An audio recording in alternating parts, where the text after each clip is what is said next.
This program contains graphic violence and sexual situations. Viewer discretion is advised. Dozens of teenage boys taken, tortured for hours, then killed in cold blood. The killing for him is very arousing. They're victims of a power-hungry sadist that can't get enough. He is obsessed, and there's times when he actually is killing two individuals on the same night. A plot of a Hollywood horror film? This is a terrifying true story. He actually had something that most killers don't. He had a graveyard underneath his house. The original killer clown.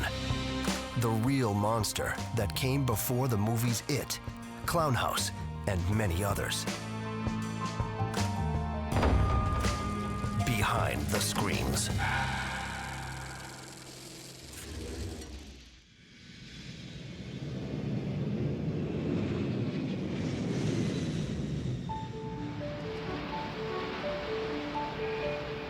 Chicago, Illinois. Norwood Park is a quaint neighborhood, just a short drive from O'Hare International Airport.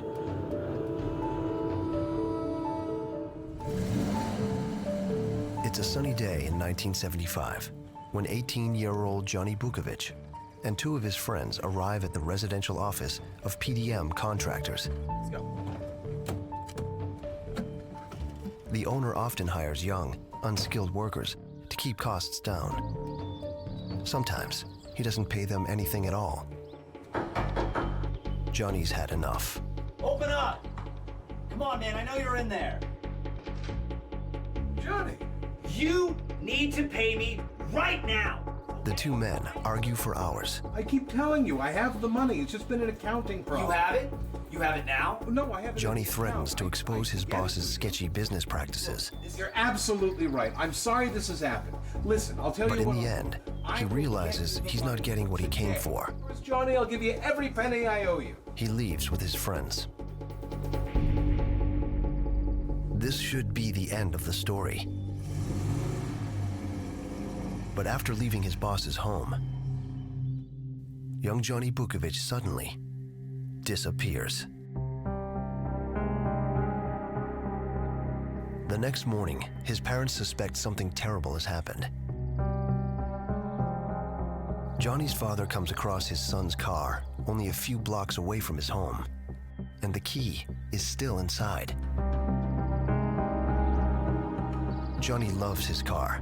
He'd been saving up to race it. He'd never leave it that way.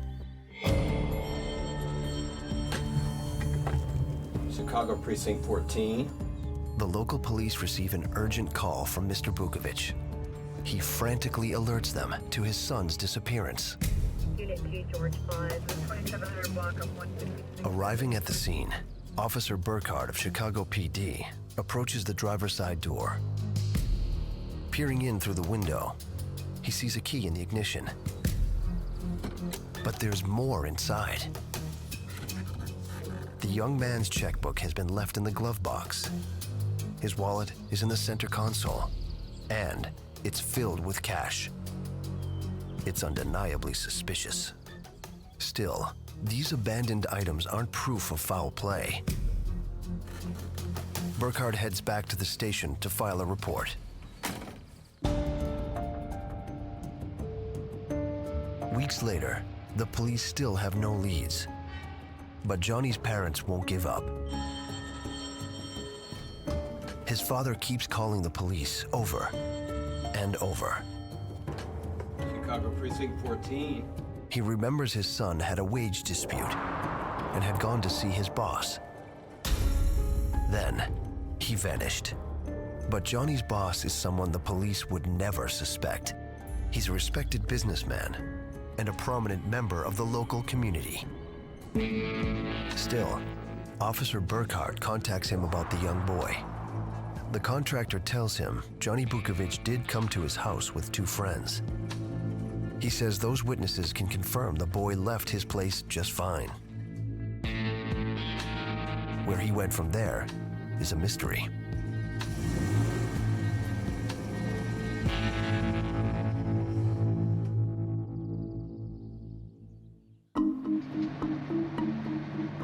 Over the next 3 years, this same mystery plays out again and again in Chicago. Young men keep going missing. The ones reported to police remain unsolved.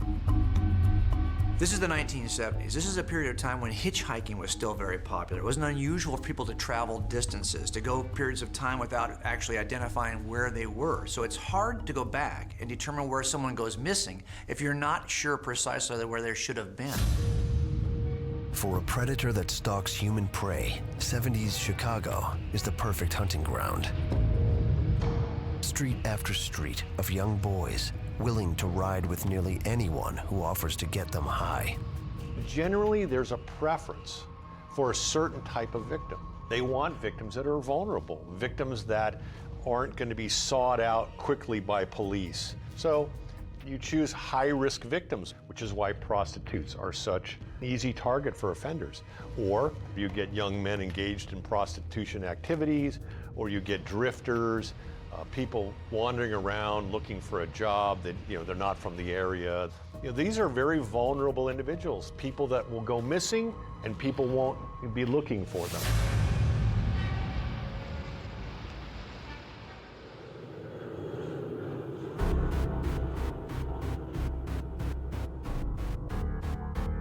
Then, 3 years after Johnny Bukovic goes missing, 26-year-old Jeffrey Rignall rushes into another Chicago police precinct. There's a guy trying to kill me, and I think he almost did. He's clearly traumatized. From the bruises on his face, detectives expect the worst. I need to know where you were. I was leaving Williamsburg. There's this dude in a black sedan.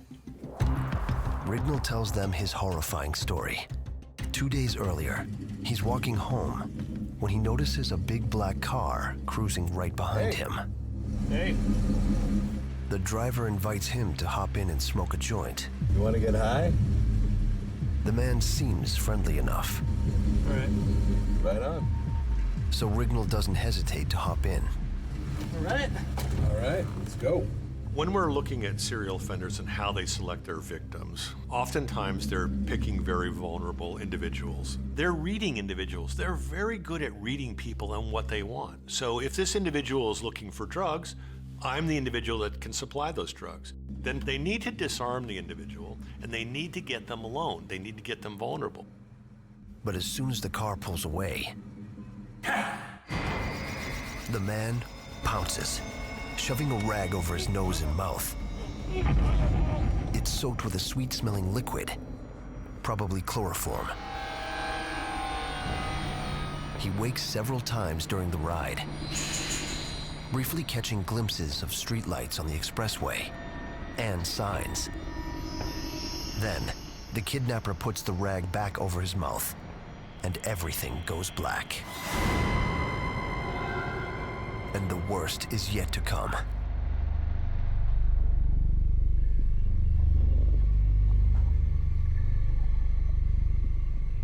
When he regains consciousness, he finds himself inside the predator's home. He's been stripped naked. His hands are locked in some sort of torture restraint, and the man from the car looms over him ominously. His face, so friendly and innocent before, now twists into a maniacal, obscene grin. He slowly steps forward, picks up a short, blunt object from the floor, and attacks. I think you need to smile. For hours and hours, he's raped, whipped, and beaten. All at the hands of the brutal sadist. Over and over, the assailant uses chloroform to knock him out.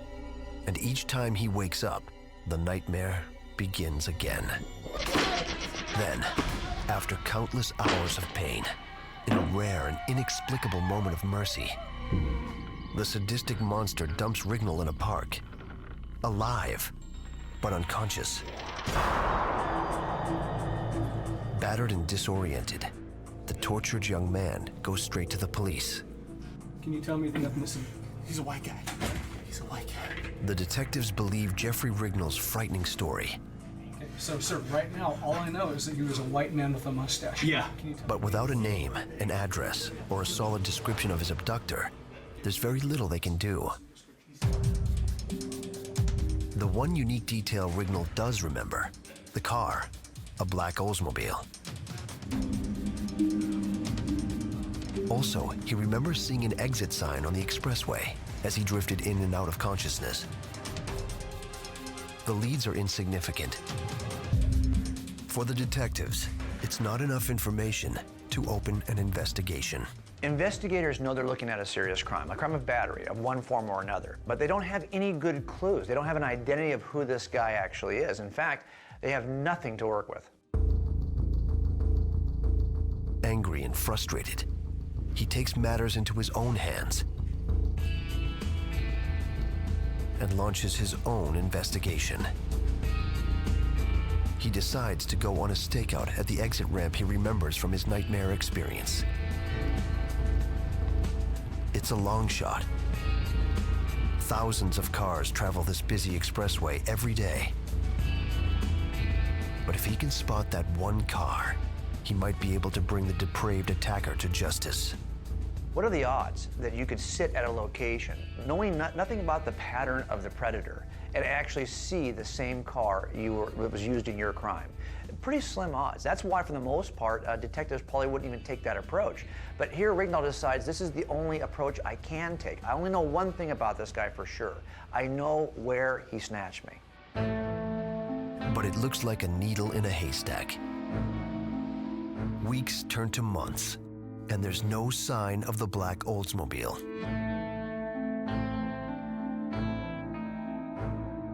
But just when Rignall's about to give up, he sees it. It's heading northwest into the suburbs. He can hardly believe it. It's definitely the same car. And the chase is on. You got to give Rignall a lot of credit, because he was able to do something that most agencies can't even finance. He spent a period of months looking at the scene, a surveillance basically, and actually identified the car that he was taken from. Rignall discreetly follows the car into the neighborhood of Norwood Park.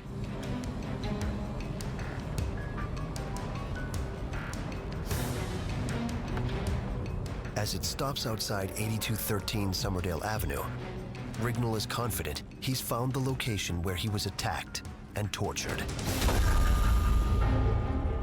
Armed with a license plate number and a residential address, he goes straight to the police, and they identify the man behind his abduction, John Wayne Gacy. Gacy is a very public figure. He's a respected Chicago businessman who lives in a nice suburban neighborhood with a wife and 2 stepdaughters. He's reputable. He's involved with business. He's well known in the community. He's a good neighbor. Thank you very much. He's politically active. I'm very proud of this. He's involved as a precinct captain. The scary thing about cases like this is that Gacy, like other predators, he's not hiding. He's actually very, very comfortable out in the open. And as a matter of fact, he's established himself in a way that would put him beyond suspicion. He's even photographed with First Lady Rosalind Carter. These are the kinds of things that give you cover so you can hide in plain sight. And that's not all. In his spare time, Gacy polishes his public persona as a member of the Jolly Joker Clown Club. For Gacy, this is just simply another way of being like the guy everybody likes. I mean, how could you not like a clown? It allows him essentially to dress up in face paint and, act in a way that he probably wouldn't normally act when he's not in costume. Hey kids, it's Pogo the Clown! Gacy creates his own costume and takes the name Pogo the Clown. Performing for kids at birthday parties and local hospitals. It's just another piece of this public persona that keeps people thinking he's just your average great guy in the city, in the neighborhood, very helpful, and look, he even entertains children. Oh, I can't wait to share some birthday gags with you. 3 years earlier, when 18-year-old Johnny Bukovic disappeared, police spoke briefly with Gacy. At that time, due to his positive reputation in the community and the fact that no one could directly connect him to the boy's disappearance, they quickly dismissed him as a suspect. Now, there's someone who has evidence. Rignall has seen Gacy's dark side, but without a corroborating witness, the only charge police can file in the Jeffrey Rignall case is battery. It's a minor offense with a fine of just $100 and no jail time. So why are you asking questions and not getting up? Rignall is furious. Remember that months have now transpired between the point of the attack and the point of the arrest. The opportunity to go back and collect physical evidence that would either corroborate Rignall's version of the story or Gacy's version of the story has now vanished because so many months have transpired. And that's why this is a difficult case to really even try, because you have a one-on-one, one person's word against somebody else, and probably little or no forensic evidence to corroborate one side or the other. Gacy's ultimately arrested for this battery. But very common to other kinds of crimes, doesn't mean he's going to stay in custody. And in fact, this is not unusual to have somebody be out of custody awaiting trial. And that's exactly what happens with Gacy. In fact, he's out of custody for a long period of time waiting to go to trial on the Rignall case. With his slap on the wrist misdemeanor trial pending, Gacy quickly falls off the police radar. In his private life, he may be a deviant, but in public, he's still seen as a pillar of the community. For police, John Wayne Gacy's community service makes him a civic hero. On the other hand, his accuser, Jeffrey Rignall, openly admits to police that he's bisexual. It's a dangerous confession in the late 70s, and it labels Rignall a sexual deviant in the eyes of many. Chicago Precinct 14. Meanwhile, every few weeks, police get another call from the parents of young Johnny Bukovic, the boy who worked for Gacy and disappeared mysteriously 3 years earlier after they had an argument. You need to pay me right now! And Johnny isn't alone. The number of missing teenagers in Chicago keeps growing. 19 young men have vanished. Most are never even reported to police. The ones that are quickly get dismissed as runaways. If these cases are linked in any way, without witnesses, there's almost no way for police detectives, spread out over multiple precincts and jurisdictions, to make a connection. It's a real detriment to law enforcement because you have a lot of cases that really are linked, but there's no ability to link them because the individual law enforcement agencies aren't aware of the other cases. Remember, we're in the 70s. This is pre-internet. This is really computers being able to do the kinds of databasing we do today. It's pre-technology for DNA and other kind of forensic technology. It's pre-social media. Your smartphone today can identify where you are. It's pre any of that. We're looking at a time in history in which someone could go missing and there'd be little or no trail online, little or no trail forensically that would help investigators solve such a case. Then, there's a break that could finally solve these mysterious disappearances. My son is missing.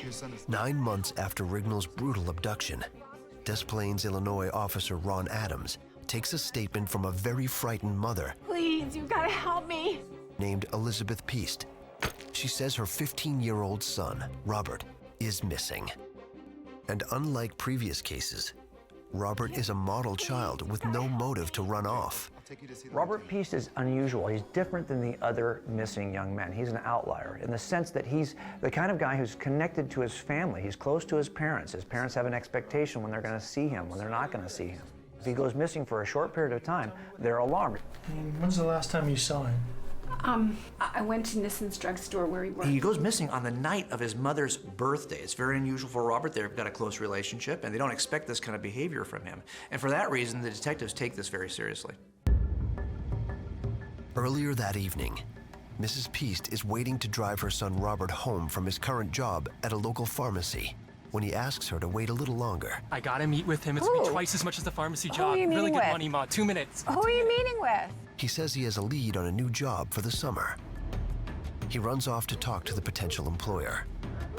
Young Robert never returns. It's a parent's worst nightmare.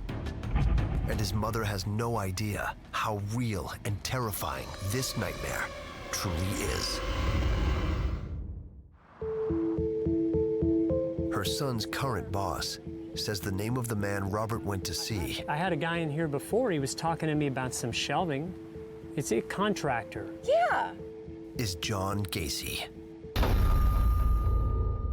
That night at the precinct, police take Mrs. Piest's story very seriously. And turned the corner, and he never came back. Lieutenant Joe Kozenzak is the chief of detectives at Des Plaines PD. And this case hits especially close to home. Kozenzak also has a teenage son. And he attends the same high school as Robert Piest. It's not hard for him to imagine what Mrs. Piest is going through. It's almost as if he's searching for his own child. And you find that Gasey. He's the last person to see Robbie. Using the name John Gacy and a phone number supplied by the boy's boss, Kozenzak contacts Chicago Police Headquarters to see if this mysterious contractor has any prior convictions. What he finds is very disturbing. Digging through records from multiple precincts, he finds out John Wayne Gacy has a serious criminal history involving young men and boys. We know that offenders choose, especially serial offenders, tend to have a particular victim type that they're looking for. When you see a particular sex being targeted, a particular age range being targeted, it starts to really sort of raise your hackles. His rap sheet shows the recent case involving 26-year-old Jeffrey Rignall. That criminal trial is still pending. But there's more. 10 years earlier, Gacy was convicted in Iowa of sodomizing a 15-year-old boy, the same age as Robert Piest. He served just 18 months of a 10-year prison sentence. Clearly, moving to another state and building his reputation as an upstanding citizen did not curb his deviant appetites. Gacy has a very clear definition of what is legal and what is not legal. He understands that, but he doesn't care. He just simply chooses to do wrong without any consequences because that's what makes him feel good. Detective Kozenzak knows the boy is in serious danger, and every second counts. It's not a cliche to say that the first 48 hours of an investigation are critical because it's all about evidence and what evidence is still available to us. At some point, evidence either deteriorates because of the nature of the evidence, if it's biological, for example, or a suspect has the opportunity to dispose of evidence. So that's why we want to work quickly. It's not just in figuring out who did it, it's about preserving the evidence that points to the person who did it. Detective Kozenzak and another officer head to Gacy's home on Summerdale Avenue.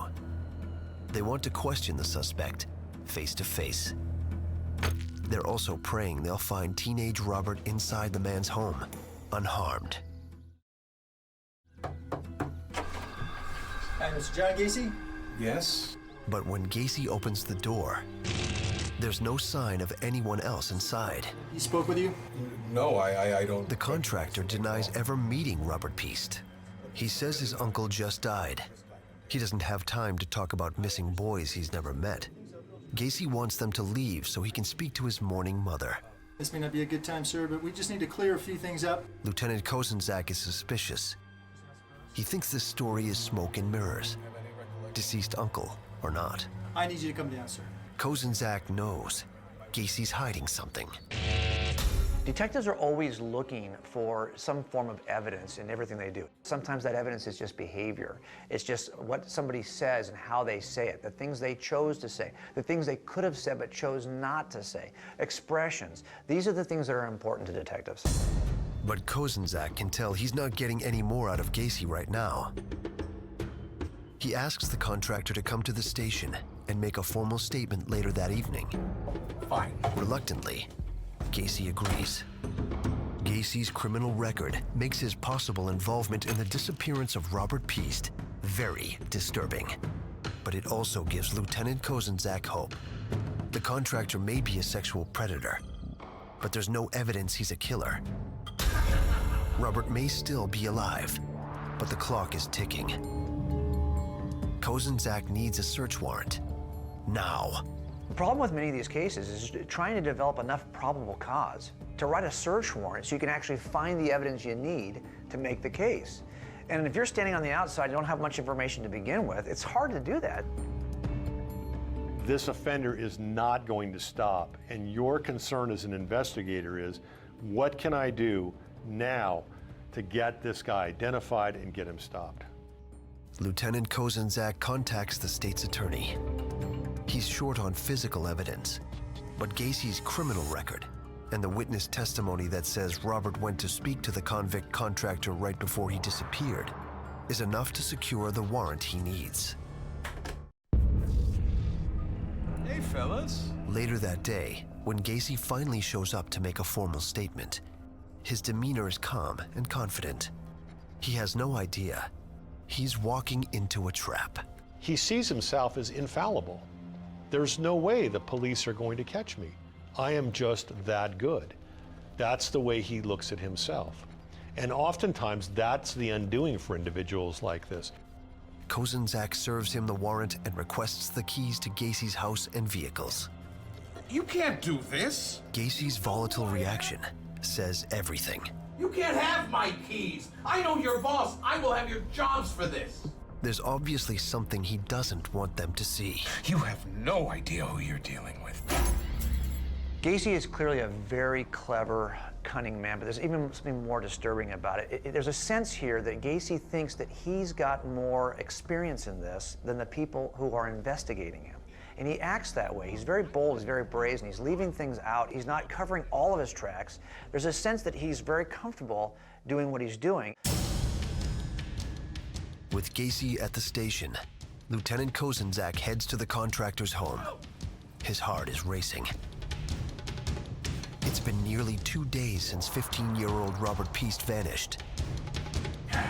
Trapped by a vile predator like Gacy, it would be naive to think that Robert's unharmed. But Kozenzak prays he's still alive.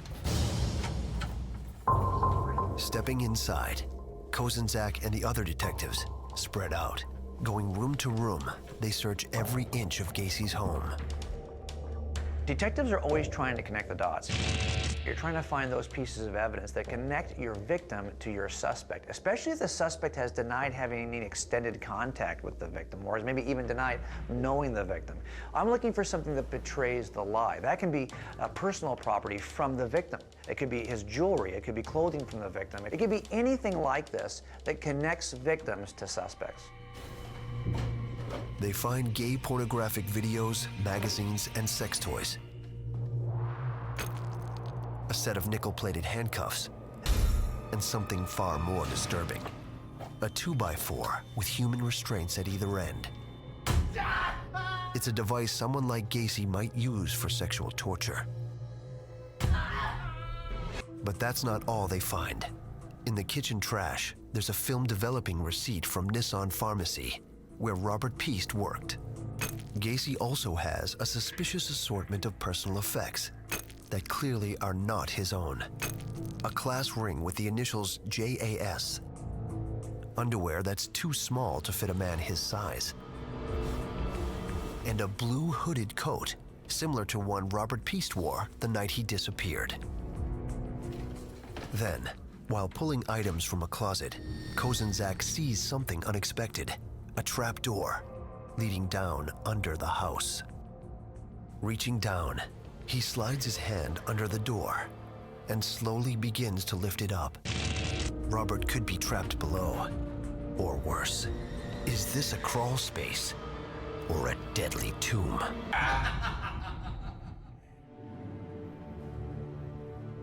The air inside the dank, dungeon-like area is thick with a musty smell. But the dirt appears undisturbed. and there's no sign of the young boy. Removing the evidence they've collected, Kozenzak and his team leave Gacy's home. What he's found so far is chilling. But before he can make an arrest, he still needs solid proof Robert Piest was in Gacy's home. He wants to keep close tabs on the predator. He instructs his team to follow Gacy wherever he goes, day and night. What's interesting here is if you know your suspect is kind of baiting you in a way, thinks he's more clever than you are, then this surveillance, him knowing you're watching him, may actually play in your favor because he may want to do something in response to your surveillance. Hi, may I speak to Carol, please? Kozenzak does some further investigating into Gacy's past. I just have a couple questions I want to ask you about your ex-husband. You have a few minutes to talk to me? He contacts Gacy's ex-wife, Carol. She has some very interesting things to say about her former husband. While they were married, Gacy would often go out without explanation. And as their marriage began to fall apart, he stopped concealing his sexual appetites, even telling her the kind of young men he preferred. Carol had seen wild mood swings, had seen acts of violence in the course of their marriage, but when she discovered that he had a sexual appetite that she wasn't aware of, that changed everything. Okay. And that's not all. She tells Lieutenant Kozenzak that a former employee of Gacy, Johnny Bukovic, also disappeared under mysterious circumstances. You need to pay me right now! At the time, Gacy was questioned and dismissed as a suspect. But now, it's very suspicious.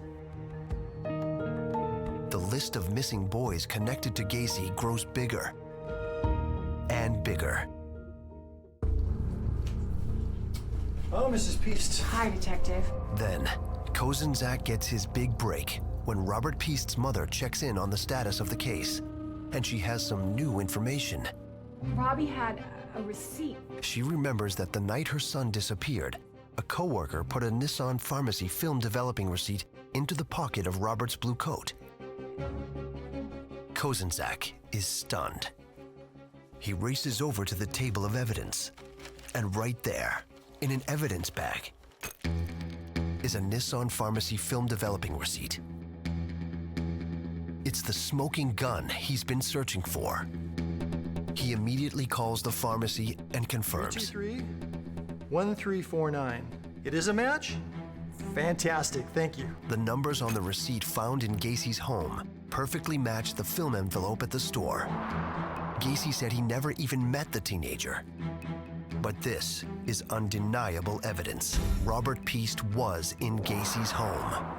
Kozenzak believes without a doubt that Gacy is responsible for the disappearance of Robert Piest and several other young men. But without a body or proof Gacy harmed the missing teenager, getting a second search warrant will be tough. Amazingly, Kozenzak gets help from Gacy himself. The contractor becomes very cocky, even inviting the officers inside his home. How bold is that? How risky is that? But for him, in his mind, he thinks, I have got all of this completely under control. Let's go. There's a cat and mouse relationship here, it seems, between Gacy and the detectives who he invites into his house at some point, as if to say, hey, you can't make a case against me. I'm clever enough to be able to avoid detection. I'm clever enough to be able to fool you. Well, fellas, what can I do for you? Well, we appreciate you giving us a moment of your time, Mr. Gacy. We just have a couple of routine questions to ask you, hoping you might be able to help us out. We're always trying to develop probable cause for the next search warrant. The problem is right now I've got not enough probable cause to do a search warrant. But if you're going to invite me in, well then trust me, I'm going to find a way to look for the pieces of evidence I need to have the probable cause to do an in-depth search. How's business going, by the way? Oh, it's good, it's good. Business is booming. I got about 15 employees right now. Takes up a lot of my time, though. Keeps me away from my passion. As the men talk, the topic quickly turns to Gacy's love for clowns. I'm a professional clown on weekends for charities, kids' parties. Pogo the clown! Then, out of the blue, Gacy says something that shows just how little he fears the law. Oh yeah, detective, I tell you. Clowns are where it's at. A clown can get away with murder. While one officer keeps him talking, another steps away to use the bathroom. And just as he flushes, the heating vents suddenly kick on. A strangely sweet, putrid odor seeps into the room. There's no denying that smell, and it's coming from under the house. It smells like a morgue. If I'm the investigator, there's a bone-chilling moment here. There's a moment, an aha moment that's horrific, and that's that moment when you actually smell death coming up from the heater underneath the house. Death has a particular smell, and you learn it pretty quickly as an investigator. Even if you haven't worked a case where someone's been dead for a period of days, if you do an autopsy or go to an autopsy as an investigator, you're gonna smell that. And once you've smelled it once, you never forget it. Death's got a very particular smell, and virtually nothing else can account for that smell. You're kidding. It's all Lieutenant Kozenzak needs. Gacy's criminal record involving young boys, the matching photo receipt from Nissan Pharmacy, and the deathly odor coming from under his home is enough proof to get a second search warrant. Meanwhile, as if Gacy knows they're closing in, his behavior becomes more and more erratic. He drives recklessly. Then, suddenly, he veers off the road, walks up to a total stranger, and slides a bag of drugs into his back pocket, right in front of police. He is an individual who has a very, very high opinion of himself. I think he's very narcissistic. I'm untouchable. The police simply haven't got the wherewithal to do anything with me.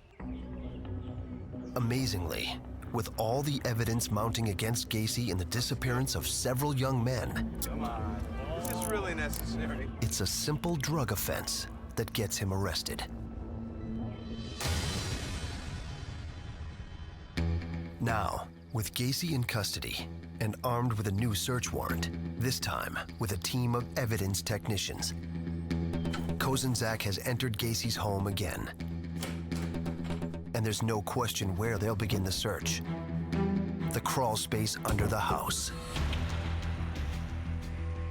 This is a missing persons investigation, so you're looking for the person who's missing, and that means you're looking for a body. Especially if you think you've smelled death coming from underneath this house to begin with, your fear is probably that there's a dead person under the house. They begin digging in the hard-packed dirt.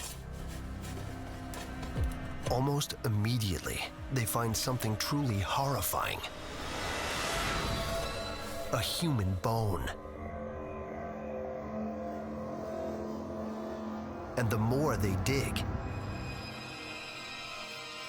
the more they find. It's not just one victim. There are dozens of bodies. He had a graveyard underneath his house. When we typically read about these kinds of gruesome finds, we read about it very briefly. It's in a newspaper article. You don't put yourself in the position of the people who actually had to do it. I think when you work a case in which you get to a crime scene that's horrific, where the level of mayhem that's been performed is just beyond the pale, those are the ones that are the hardest to process. The investigators, the detectives who actually had to sift through this evidence, had to touch the bodies, had to move these bodies. It's the kind of thing that you cannot just leave it at the crime scene. This is a horrific experience. It is very troubling. It's very hard to just do it and remain calm, remain detached. It's apparent Gacy was too arrogant to think he'd ever get caught. He feels that he can bury his victims on his own property under his house, which of course becomes very problematic if they're discovered. But for him, he doesn't see that as a problem because in his mind, he is so much smarter than the police that I am actually able to do this. I can actually bury people on my own property. That way I know where they are, I have control over them, I know that the police haven't discovered them. There's no way the police are going to catch me.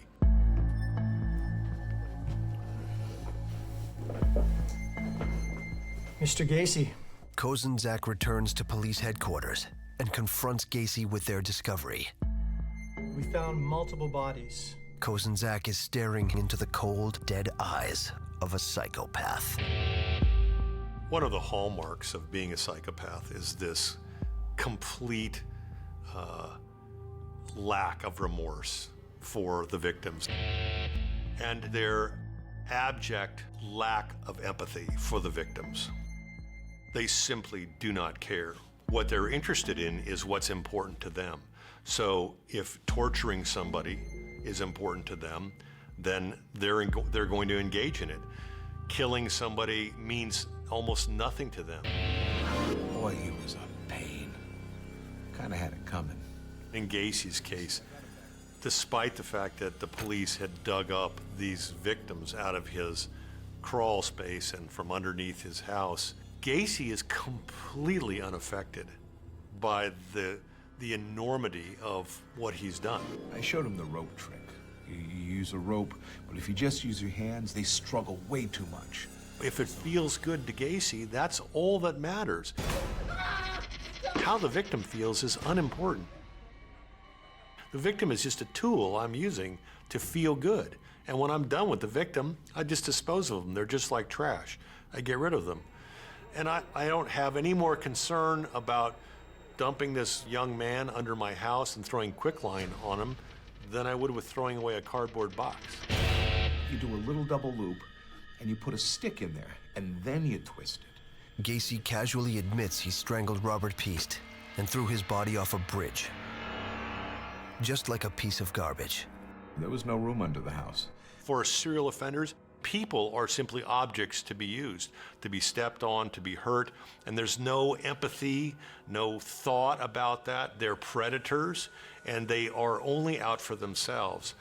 And because they have this complete lack of empathy, they simply can murder somebody in a most cruel and unusual way, and then moments later be completely unbothered by this. You're under arrest. You have the right to remain silent. Anything you say will be used against you in the court of law. Disgusted, Lieutenant Kozenzak reads him his rights and arrests him for murder. The scale of Gacy's butchery is unimaginable. Police find a total of 27 bodies in his home. 26 buried in the crawl space, with one additional victim hidden underneath the concrete of his garage. It's Johnny Bukovic, the young man who disappeared 3 years ago after arguing with Gacy. If you look at it in terms of possession and control, even in death, he has control of these victims because they're right there. They're right under his house. He knows where they are. And that really is the ultimate in control. But these are only some of Gacy's victims. The serial killer confesses he ran out of room under his home. And all that digging? Hell on your back. And began dumping dead bodies into the Des Plaines River. He thought about putting bodies in his attic, but thought that would become problematic. So really, as a matter of simply disposing of the bodies, he actually started taking them to the river, throwing them off the bridge. How many? He can't remember. And one missing body police are desperate to recover is Robert Piest. This whole search was dictated by a missing person. So the first thing you're looking for in this kind of a search is a body. And that's what they're actually looking for evidentially, is the remains of something they can identify as a human body.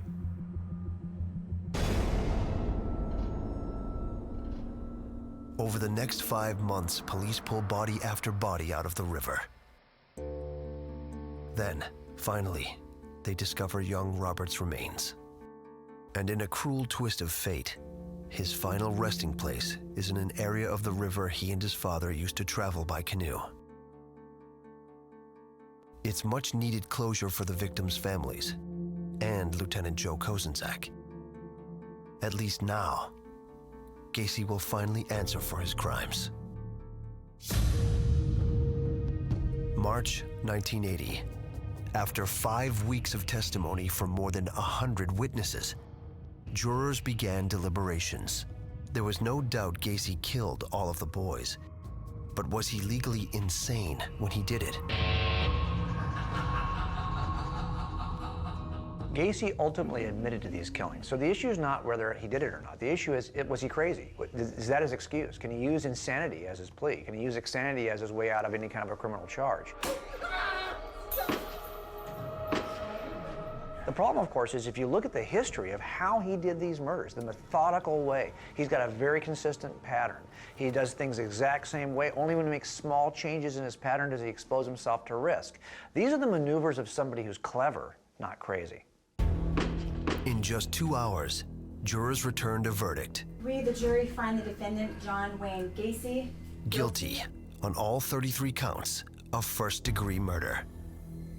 What's fascinating about Gacy, like other serial killers, is the fact that no one suspected him until investigators actually did an investigation. It's really hard for people to imagine that guy could do that.